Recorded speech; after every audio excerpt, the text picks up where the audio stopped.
The rain hammered against the windshield, blurring the already indistinct lines of the country road. It was a late October night, and I was driving back from a friend's cabin, a secluded retreat nestled deep in the Appalachian Mountains. The storm had rolled in unexpectedly, a violent squall that, too, burned the winding roads into treacherous ribbons of slick asphalt. My phone, as usual in these remote areas, showed no service.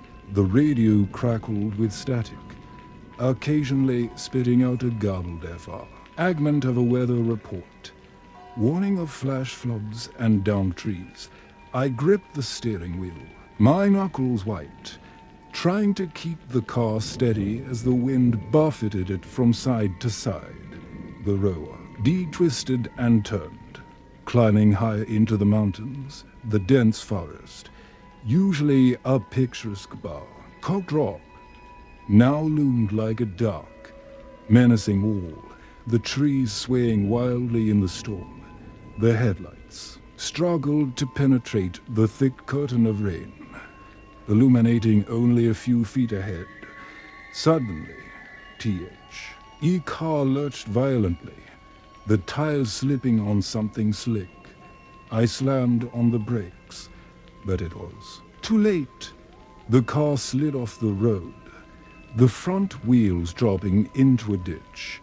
The engine stalled. The headlights died, leaving me in absolute darkness. The storm raged round me, the wind howling like a banshee, the rain pounding against the roof. I tried the ignition, but the engine wouldn't too. And over, I was stranded, alone, in the middle of nowhere. I reached for my flashlight, fumbling in the glove compartment. The beam cut through the darkness, illuminating the interior of the car. I eyed the door, but it was jammed shut, probably due to the impact. I took a deep breath, trying to stay calm. I knew I had to get out of the car, but the storm was too intense. I decided to wait hoping the rain would subside. Time seemed to stretch endlessly. The storm continued to rage. car rocking back and forth in the wind. I could hear the sound of rushing water. A constant, U.S. roar. Then I saw it. A light, faint and flickering, moving through the trees. It was a warm, low glow, like a lantern. Hope surged through me. Someone was out there. I tried to signal with him. Why flashlight? But the beam was too weak to penetrate the storm. I decided to try and reach the light. I managed to force the driver's side door open, the wind and rain immediately assaulting me. I stepped out into the storm, the ground slick and uneven beneath my feet. The light was moving further, into the forest, but I could still see it. I followed, pushing through the thick undergrowth, my seal, soaked. My teeth chattering, the light led me to a small clearing.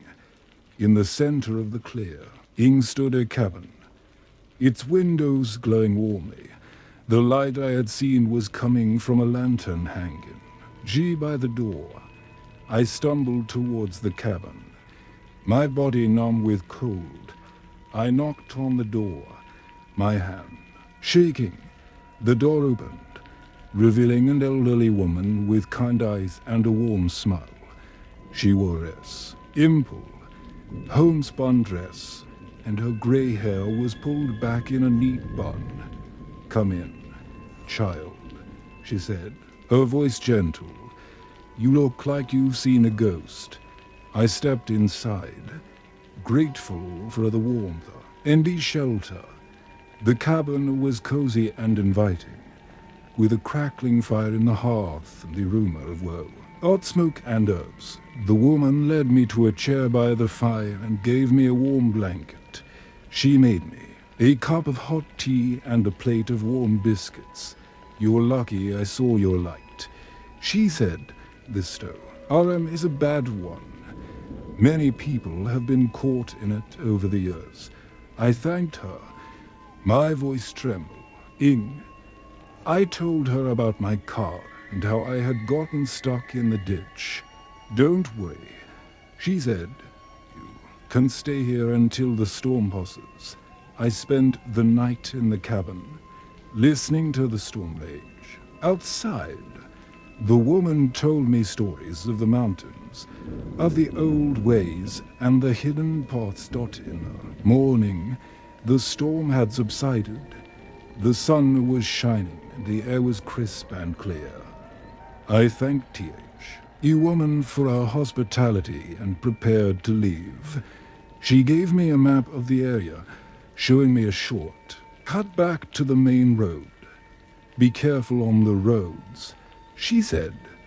"They'll be slick from the rain." I thanked her again and headed back to my car. It was still stuck in the ditch, but the damage was minimal as I drove away. I looked back at the cabin. It was gone. There was just an empty clearing, the trees swaying gently in the breeze. I checked my map, but there was no mention of a cabin in that area. I had driven that road countless times, and I had never seen a cabin there before. I knew. I understood what happened that night. But the warmth of the cabin, the kindness of the woman, the feeling of safety I felt there stayed with me to this day. If I drive through the mountains in a storm, I feel a sense of peace, knowing that there is a warm and safe place somewhere in the hill. And hellos.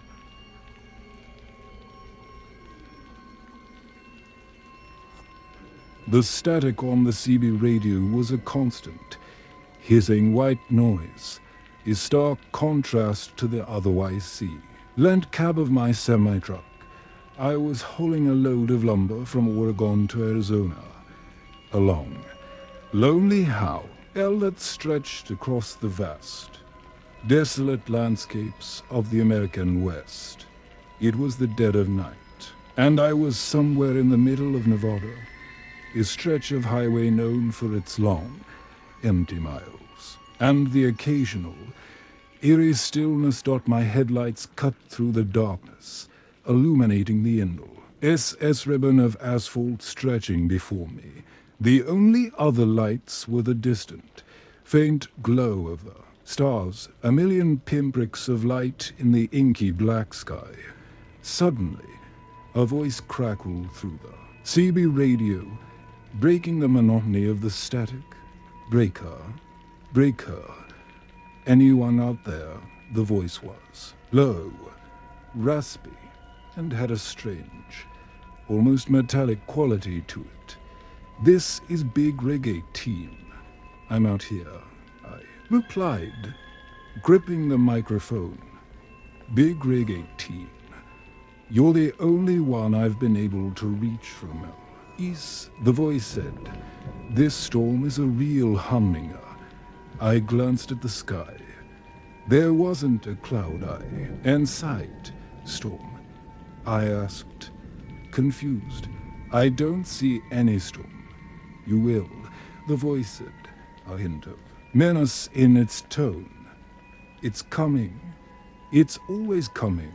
The static on the radio intensified, and the voice faded out. I tried to call back, but there was only static. A chill ran down my spine. The voice was unsettling, and the mention of a storm, when there was none, was even more so. I dismissed it as some prankster on the radio, but the feeling of unease lingered. A few miles further down the road, the air began to feel heavy, charged with an almost electric tension. The stars seemed to dim, and the darkness deepened. becoming almost palpable. Then I saw it, a wall of darkness moving towards me, a swirling, ominous cloud that blotted out the stars. It wasn't a normal storm. It was something else, something darker, more malevolent. The wind picked up, howling like a banshee, and he truck began to rock back and forth. The static on the CB radio intensified, becoming a deafening roar. Suddenly, the truck's headlights flickered and went out, plunging me into absolute darkness. The only sound was the howling wind and the deafening static on the radio. Then, a voice, not from the radio, but from inside the cab, whispered in my ear, "It's here."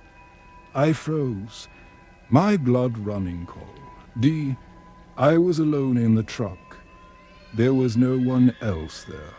The truck began to shake violently, as if it were being tossed round by a giant hand.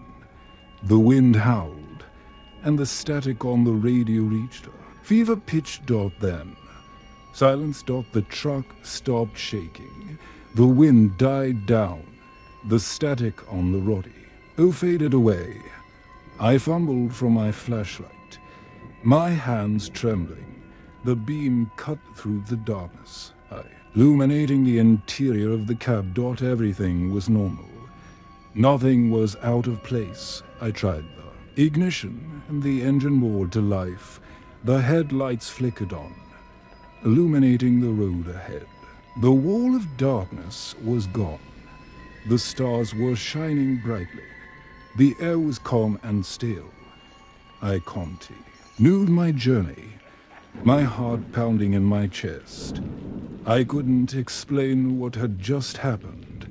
It was as if I had driven through some kind of otherworldly storm, a storm that existed only in the darkness. I never heard the voice on the CB radio again, but the memory of that night, the feeling of dread, and the whisper in my ear stayed with me, a chilling reminder of the things that lurk in the shadow.